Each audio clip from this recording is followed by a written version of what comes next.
Hey, this is Judgment Awaits, and I'm playing some Modern Warfare 3, and I'm playing the new mode Face Off, and I'm playing a 1v1 on the map Erosion. And this is my very first time playing this map, so I'm not exactly sure what to expect on it. And playing one-on-one always makes me a little bit nervous. So, but I'm using SitRep Pro, and I want to show you something. Listen to this.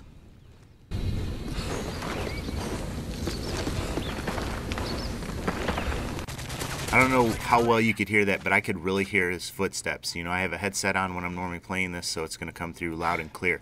So I'd recommend using SitRep Pro or Dead Silence. If the person isn't as good or not that good that you're playing against, use SitRep. If they're good, I'd go the Dead Silence. That's even going to be better because you don't want to give them any clues if they're using SitRep. Now, normally I like to keep my back to the edge of the map, but I see some high ground. So I'm going to go try and get in here and get up there if I can figure out the ladder. But I'm going to turn the sound up again so you can hear the footsteps that I'm going to hear.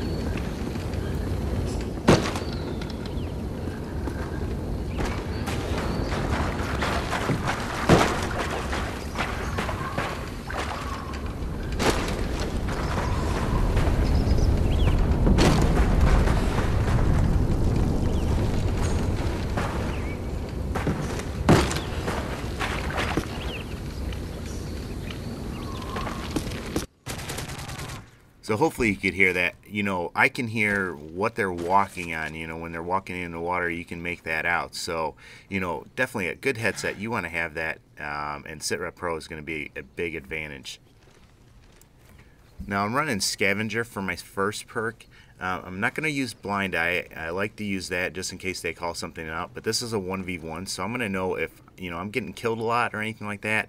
And I think he's going to call something. And yeah, I might switch to a class that has Blind Eye. But if I'm doing the killing, I just want to make sure I don't run out of any ammo, especially if he's playing with like a sniper rifle or something that I'm not that fond of playing with. So I use Scavenger. The other one, I wouldn't recommend Sleight of Hand. You know, Sleight of Hand, if you're playing 2v2, 3v3, yeah, I'd probably go Sleight of Hand, just because you find yourself oftentimes, you know, running into more than one person at a time, and a lot of times that being able to switch to your secondary weapon or being able just to reload fast is really going to come in handy. But you don't need to reload fast when you're playing a 1v1 because he's going to be dead.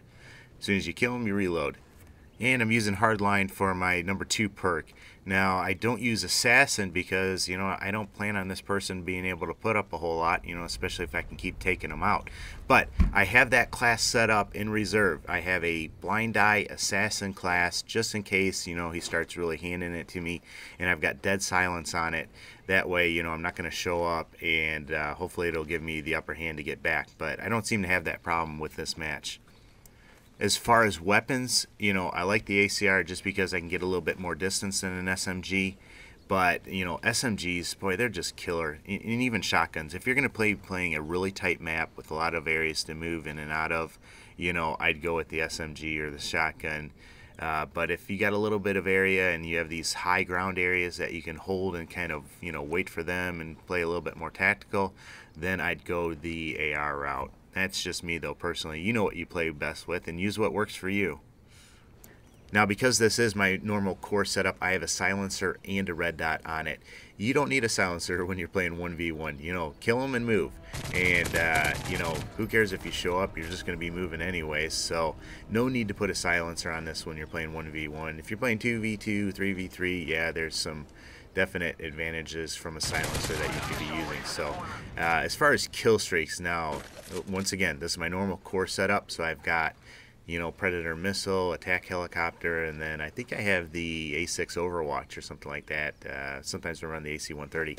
I don't think you're going to be getting an AC-130 normally, you know, with the assault one when you're playing the 1v1. And even the Killstreaks that I have are a little bit ambitious. So I think I end up getting my attack helicopter and come within one of getting the Overwatch, but I probably wouldn't use that normally if I was just trying to play this game mode. The core support, that's probably going to be pretty good. Now, the one thing you want to stay away from is, you know, using an AC-130 or something that requires you to run it. You know, then you're going to be vulnerable while you do it. So, you know, use things that you can, that will do the work themselves. This is kind of funny. sleight of hand might have come in handy right here because I'm trying to reload but get away from that grenade. You know, if you ever put somebody down, just throw your flashes and stuns at them. Don't waste trying to get up there and get them. You know, I learned that just from playing hardcore modes, just because, you know, so many times when you drop somebody, they're going to take you out because you're going to be reloading and you just can't get away from it. So get away from them, throw your flashes and stuns. They'll do enough damage to finish them off. But back to the kill streaks, you know, you're probably not going to get a whole lot of kills with your attack helicopter or anything like that. I'm only planning on getting one, if that, just because, you know, if you're playing a good player, if they get killed once, they're going to switch to their air class, and, you know, then they're not even going to have to worry about it because they're going to have blind eye, you know, on and not be affected by that. So I want to make sure that I call in my attack helicopter after I'm sure he's spawned, though. You know, I don't want to kill him, call it in right away, and he has a chance to put on a class with blind eye or, you know, strap a stinger to him. So, you know, hopefully he does try and take it out with the stinger after it kills him once, because then I'm going to see where he's at. So right now I hear my chopper actually shooting at him, so he sounds like he's over here, and I just saw him. So I want to hurry up and try and get him. Oh, but my helicopter ends up taking him out. Now, I'm pretty sure my helicopter is going to be useless from now on. You know, if he's any good, he's going to change his class and go with more of a stealthy class, and I think he ends up going to the sniper rifle. Yeah, takes me out. I wasn't expecting to get taken out that quick. So, but, you know, that's a good example of it. But if you get taken out, you know, especially by a guy with a sniper rifle, or you're not sure where he's at, make sure you watch that kill cam to see where he is. I know he's over in this area somewhere. So I'm going to head on over here. Now, if he was smart, he's going to move a little bit. Now, he did shoot me from the other side of this wall, so kind of making sure he didn't double back or anything. There he is in the weeds, and that's kind of how I figured he'd play that. You want to get a feel for the guy you're playing or girl you're playing against.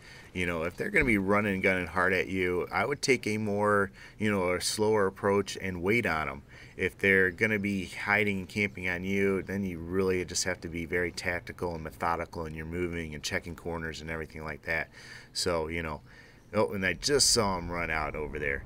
You know, so it's very important to, you know how the person that you're playing against is playing. And I'm going to try to do a jump shot right here because I got an X with that first one, and I don't get him. So, but I know he's over in this area. I'm going to head on over there, and I want to approach this area a little bit cautiously. Should be somewhere right around in here. Oh, and there I see him sitting right there. Now, after that kill, my nerves are getting a little bit, they're going down a little bit, so I'm feeling a little bit more confident, and I'm going to be moving a little bit faster, but I still want to keep my back to the edge of the map, you know, and watch towards the middle, and, you know, really make sure that I don't spend too much time going through that middle area, just because, you know, when you do that, you know, sure enough, they're probably going to spawn or come up from behind you and kill you. I want to go face on with everybody that I go against, so... And even better yet, I want to flank them and get them from behind, you know, especially if they're going in the middle area. And that's why it's so important, too, to get the high ground. You know, if you get the high ground, you only have to look straight and down.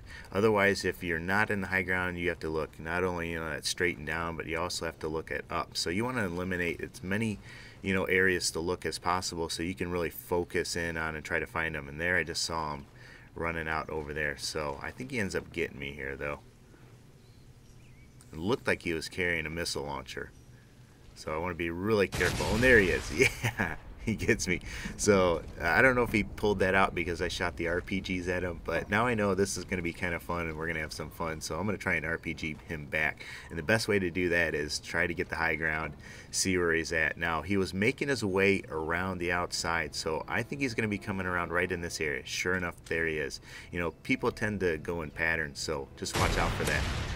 There, getting an X with the RPG, but he knows I'm there, and he makes the mistake of sticking his head out again, and I'm able to kill him. And here's a bonehead thing that I do. Yeah, while your health is down, that's another good tip. Don't drop down. So, I end up getting taken out. There he is again, running.